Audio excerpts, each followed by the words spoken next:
Welcome to this week's Torah Perspective. Everybody recovered from the cheesecake. Everybody ready to face the music. And facing the music we do this week. And I want to look at a medrash. Well, we find this in the medrash. The source seems to be the Mechilta. Mechilta exists in various different guises. It's usually quoted in the name of Rashbi, Rav Shimon Bar Yochai, the main source of our Kabbalistic insights. But this is what it says. La nitno Torah lidrash elo la'ochle hamon. The Torah was given to be understood, to be explained, only to those who eat mon, only to the generation that was eating the mon. And this is the generation of the Midbar. This is the generation of the 40 years that we spent in the infancy of our nationhood, after the Yetzias Mitzrayim, after the revelation on Sinai, and we spent 40 years in the Midbar. And what we are reading in this week's Sedre and the Sedres that follow is the bulk of Sefer Bamidbar that tells the story of this journey. After that, we get Sefer Devarim, and Sefer Devarim is actually only about the last days in the Midbar. It's one big speech by Moshe Rabbeinu, but the story of the Midbar we find in Sefer Bamidbar. Okay. Now, that generation is known as the Dor Deil, the generation of knowledge. And you would think, oh, wow, they're all walking around with streimels, they're all walking around with beards. It's one big yeshiva, they're learning for 40 years in the Midbar. But when you read the stories, you get a completely different picture. And that picture starts this week. And it starts with Mon. It starts with a story about the manna, about the lechem min hashamayim, the bread that HaKadosh Baruch Hu fed to us, and which started in Parshas Beshalach, right? When we went into the Midbar, lech tech acharai be'eretz lo zerua, right? So chati loch chesed noraich. I remember, we find this in the Novi, I remembered the days, the infancy of your nationhood, when you trustingly followed me into the Midbar be'eretz lo zerua, in a land that could not sustain you. And what did I do? I gave you man. I fed you. So it's a wonderful thing. Man is a very strange thing, because it is called lechem min hashamayim, and it's a complete paradox. Because lechem, bread, is about the most processed food that you can possibly imagine. The whole the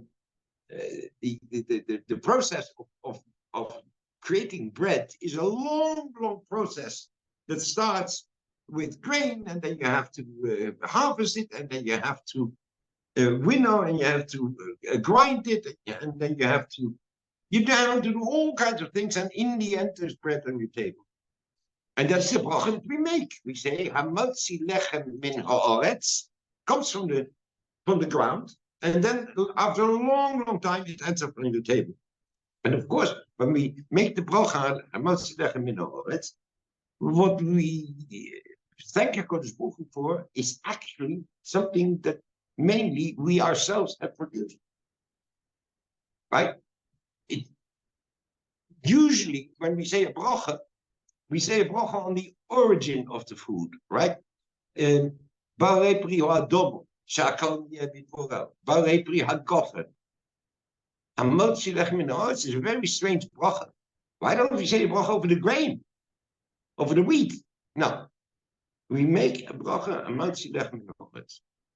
And the strange thing is that we learn Birkas HaMazal, we learn the obligation of benching after eating bread, right? we learn, which is the only Birkas Hanenin, which is Mida Oraisa, that is the biblical commandment of thanking God for food, is for that where we have the greatest impact, input into.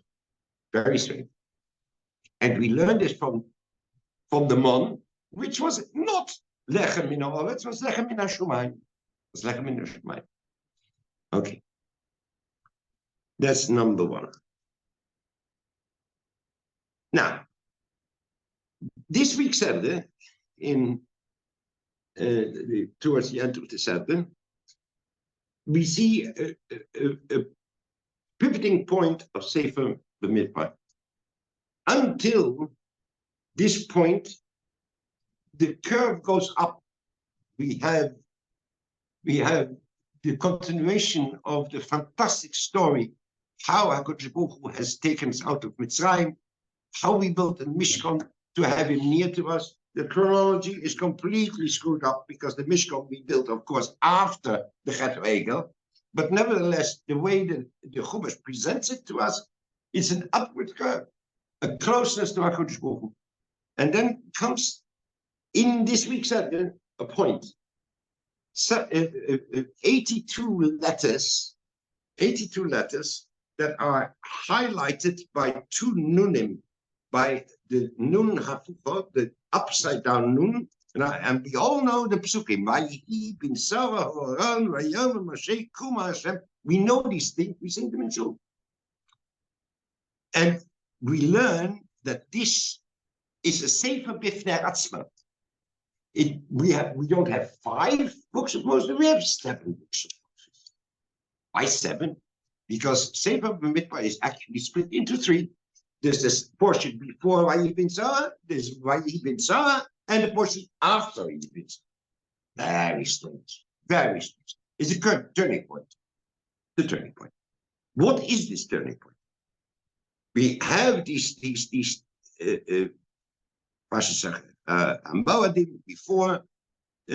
before this, and then disaster all around. How does it start? Immediately after these two psukim by Ibn Sarah, it says, "Vayhi ha'om k'misonanim ra ba'oznei Hashem vayishma Hashem vayicha apar vativ arbom eish Hashem vatochel b'ksei hamachaneh." What does it say there? It says there that the people were misonanim. The people behaved as people in mourning. Yeah, and onanim is somebody who is in mourning. He had his dead one lies in front of him, and he needs to bury him. It's the end of life. It's not the beginning of life. This is by he on misonanim. What they did and what it's usually translated, people started to murmur, or the people started to complain, but that's not what it says. It says that they were misonanim. Well, if you look at the word aleph nun is the root. These two nunim are not coincidentally the two nunim that come just before that, and the aleph is kept outside the two nunim. And I'm not going to go into the secrets that are in these letters. I just want to look at what is the psychology that's going on here, because they are starting to get there's an unrest forming among the people, and they seem to be in mourning. They seem to regret something. And from there on, the story really develops that later on it turns out that they want to return to Mitzrayim, or they say that their past was better than their future. They can't see their future anymore. And when Moshe Rabbeinu, later on, the people want to eat meat, they are fed up with the mon. I want to pick out a pasuk, what they say. I'm not going to follow all the psukim line by line.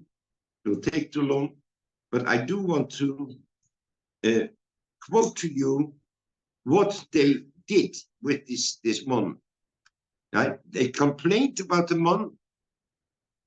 They said the following: "Va'ato now, this is in the 6th version. Va'ato, and now, nafshenu yevesho, our life or ourself is dried out. Ein kal, there is nothing but, or there is no totality. Bilti elamon einenu, all that we can see is this mon."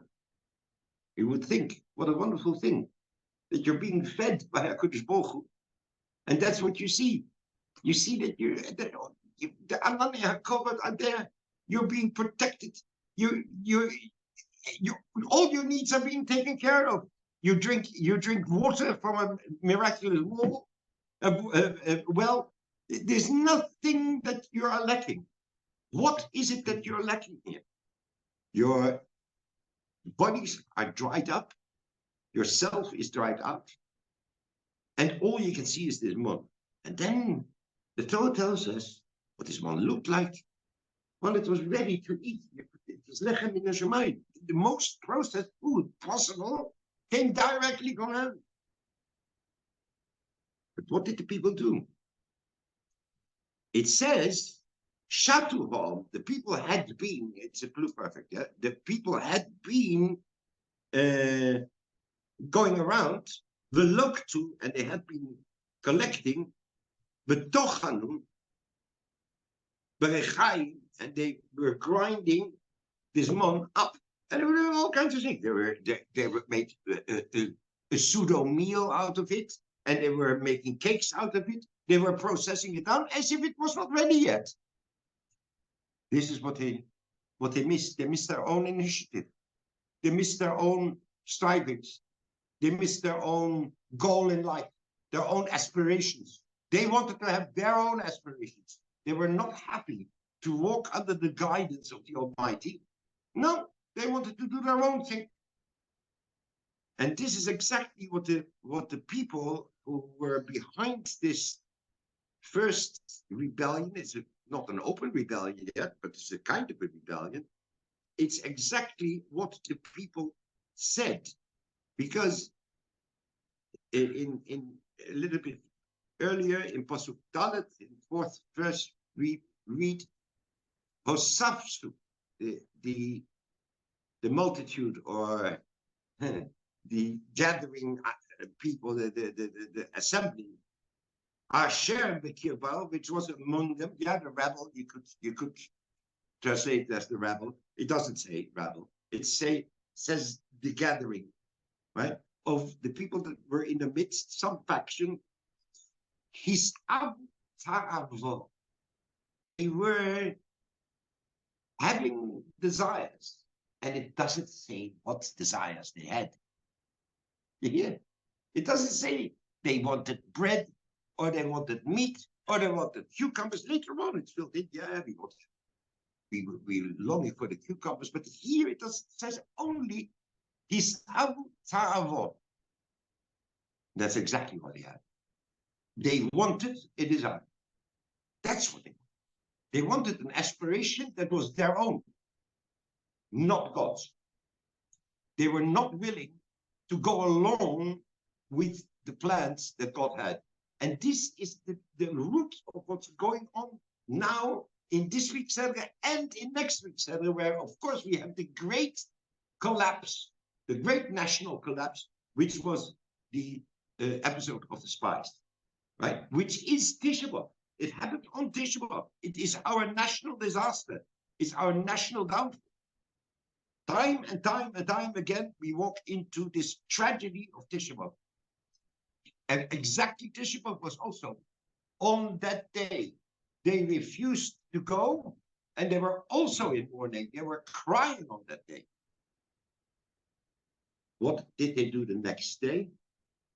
After they refused to follow the the way that HaKadosh Baruch Hu, that the Holy One had told them, this is the way you go. I'm telling you to go, go. They said, no, we can't. The next day they said, oh yeah, we changed our mind, we will go now. What's the difference? This time we will go and it will be our plan. And of course, then everything went pear-shaped immediately, right? So this is, I think, what we have to think about.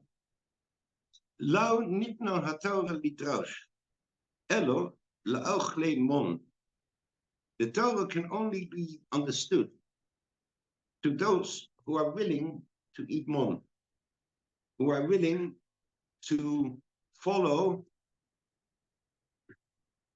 what HaKadosh Baruch Hu told them. But they have to be doresh the Torah. They have to explain, they have to work it out for themselves. Right? It is Torah Shebal Pei that we're talking about. The Deo is the generation of knowledge. It is not knowledge, it's not intellectual knowledge. It's not that they were learning. No, they were learning to live. And they were learning to live in Deo. Deo or Das means a very, very close relationship. Das is also used for the marital relationship between a man and a woman. That is called Das. And Das means intimate knowledge. Intimate knowledge means a life that is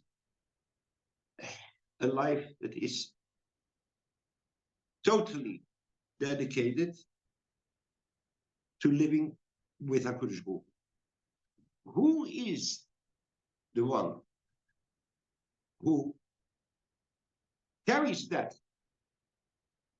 in our national character? No, I don't want to say our national character. Our national identity, maybe. It is Moshe Rabbeinu. Moshe Rabbeinu stands for the whole of Yisrael. All the souls of the Jewish nation were united in Moshe Rabbeinu. And it is when the Jewish nation was standing at Har Sinai, united, that Moshe Rabbeinu could go up and speak to HaKadosh Baruch Hu, ponim al ponim, pe al pe yadav abo. I speak to him directly. And why could he do that? It's also in this week's 7. In this week's 7, it says Moshe was onof mikol odom. He was the most humble of all people. Does that mean that Moshe Rabbeinu was a pushover? Moshe Rabbeinu was the exact opposite of a pushover. Look at his life, what he did in his life. First of all, he went out in the camp of the Jewish people who were being oppressed, and he took on an Egyptian, and he killed the Egyptian on the spot. And then, when he had to flee, he took on the Midianite shepherds who were harassing this girl at the well, right? The girl who turned out to become his wife. And then he returned to Mitzrayim and took on the king of Mitzrayim, the most powerful man in the entire world. And he didn't even stop there. He took on HaKadosh Baruch Hu himself. When HaKadosh Baruch Hu said, I have had enough of these people, I will destroy them, and I will make a great nation out of you. I will start the whole thing. You'll be the new Noah. He said, no. I refuse.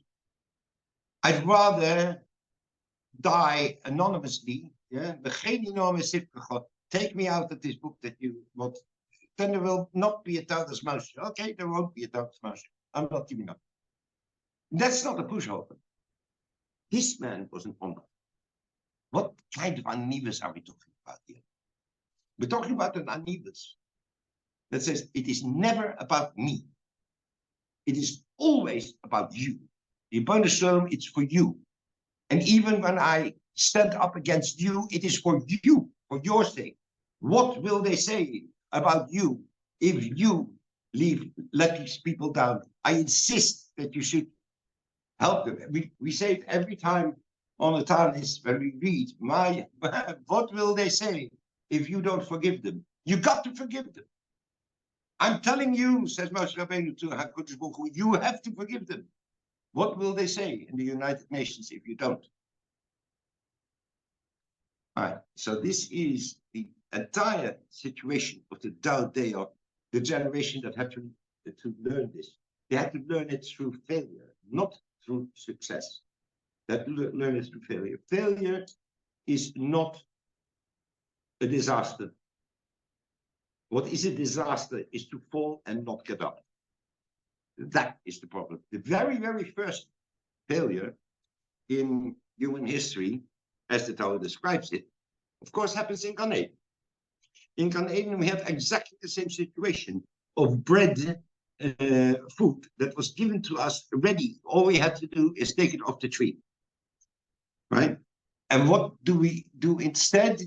We take the one food that does not belong to us. It belongs to HaKadosh Baruch Hu. He said, eat from all the trees. It's not you have permission to eat from all the trees. No, I command you to eat from all the trees. There's one tree not. You tell me that I can't do that? That's exactly what I want. That's a human failing. We all have it. Yeah? The Safsuf, that was Miss Ave Ta'abo, that had a desire to desire, that's us. We have a desire to desire. There's nothing wrong with that in itself. It can be used for tremendous potential. Tremendous potential.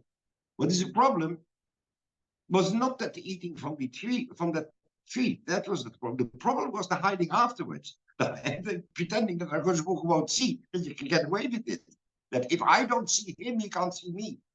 The most elementary way that a small child learns this human failing is to put his own hands in front of his eyes and say, if I can't see mommy, mommy can't see me. And that's very, very, very deep in all of us, is that not wanting to face up to our own failure. Friends, I'm talking to myself here. I'm not talking to you. I'm talking to myself. So with this Musadrosh, this telling off, I'm telling myself. Yeah, I'm not speaking to anyone else. I'm talking to myself. So that's what we learn in Sefer Midbar, and that's what we learn in these dark times that are in front of us. Every year we come through this after the highlights of Pesach and Shavuos. We learn through the night. We have our cheesecake, but then we go and now we make our way to Tisha B'Av. Now we make our way to Tisha B'Av, and that starts in this week's Hebrew. That starts in this week's Hebrew. But we shouldn't forget that Tisha B'Av is also the day that Moshiach is born. Tisha B'Av, the Geula, the Geula comes from Golus. Golus and Geula are exactly the same methods. But the difference is that in the Geula, the Aleph has come in. The one has come into our Golus. And if we do that, and everybody has to work it out for himself, how he does it in his own life, that's self-understood. But we also as a people have to do it. Right? We have to wake up and realize that we have to learn from Moshe Rabbeinu. We have to learn that it's not important who is the prime minister or who is commanding this or is commanding that. What is important is that we realize that our responsibility is for our future, and it's not our future, it's the future of our children, of our grandchildren, of our great-grandchildren, because that's what's given over to us. What's given over to us is that we tell this story.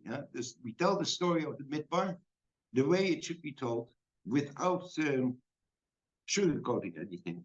We look at our history. It is our shame and our glory. Our history is our shame and our glory.